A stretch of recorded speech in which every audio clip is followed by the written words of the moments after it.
Let's talk about Boston in general a little bit, or specifically, right? So I remember when we first hooked up, I don't know, 6-7 years ago, right? We were doing condo developments over on West 8th when West 8th was West 8th, right? It was the west side of South Boston. It wasn't as hot as it is right now. I think we were selling condo units out at $350 or something like that. They were small units, 700 square foot units, $350 or something crazy like that. The market has obviously ballooned since then, right? Where do you feel like we are in the market? Do you feel like Boston is still the place to be? How are you evaluating your deals based on where we are and where we've come from and moving forward? Right, great question. And I hate to date you, but it's actually 9 years. 9 years, 9 Jesus. years ago. Jeez. Nothing like making everybody feel old. So yeah, I mean, when we started over here on the west side, I mean, I remember very experienced agents here in town telling us, "You're crazy for going to the west side." Right.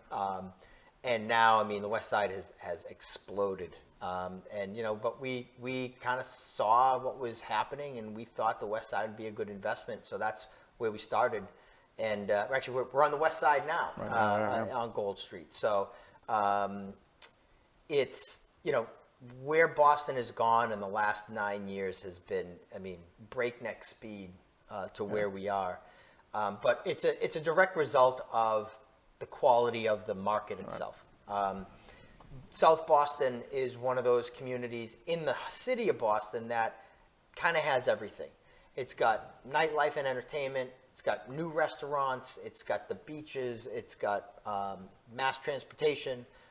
It's got direct access to highways over to Logan Airport. It's a mile to the Seaport District. It's a mile to the Financial District. Yeah. It's probably a 10-15 minute subway ride, a red line ride over into Back Bay. You can get to Cambridge from here. And you couple all that with the beaches and the dog parks and everything else that's down here, and it's hard not to. Yeah, it's an incredible place to live. Yeah. It's not an easy place sometimes because of the density, but at the same time, it's a wonderful place to be, and all the people around here are just salt of the earth. They're great people in this town.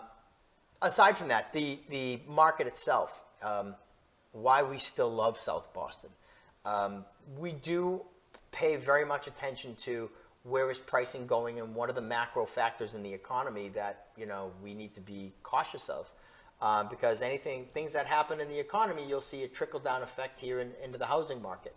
And acquisition prices, things like that. You have to pay attention not only to economy, but local government and what they're doing for zoning changes and how are they playing with density rules and what types of things you need to overcome and to the new hurdles that they may meet regarding energy efficiency and you know, water usage and groundwater recharging, things like that certainly add to cost. And those are the things that, you know, a lot of people don't see. A lot of people like to see the big numbers that people are selling things for, but they don't pay attention to the costs that have been escalating along with everything else.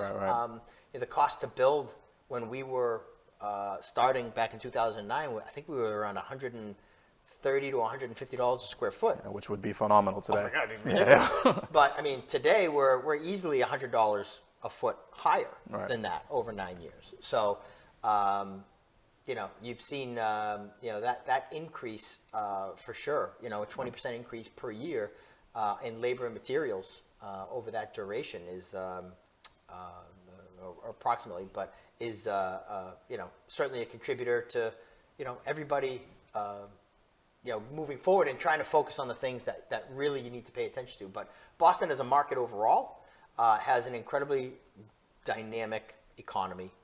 Meds and eds, those are kind of two of one of the catchphrases, but two of the industries that a lot of people focus on. Eds being education. You know, Boston is one of the most dense clusters of higher education in the country.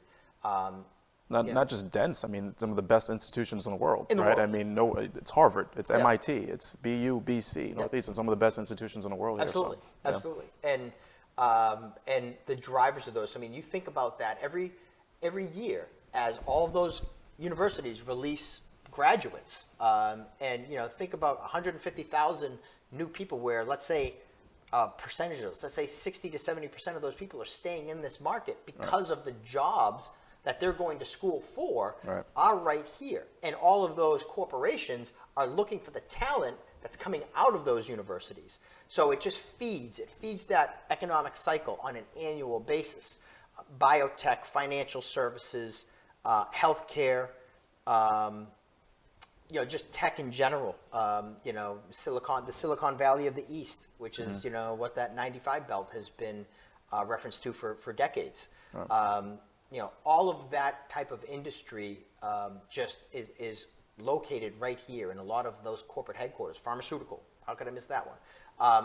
There are major corporations that are centered here, and they're not going anywhere. So if one sector of the economy takes a little bit of a hit, there are other legs to prop it up. Right. And again, in that wave of just grad students and graduates that come into the economy on an annual basis, as well as these corporations that are driving demand from out of market that want to come here for these jobs, and they're high-paying jobs, even though it's a high cost of living here as well.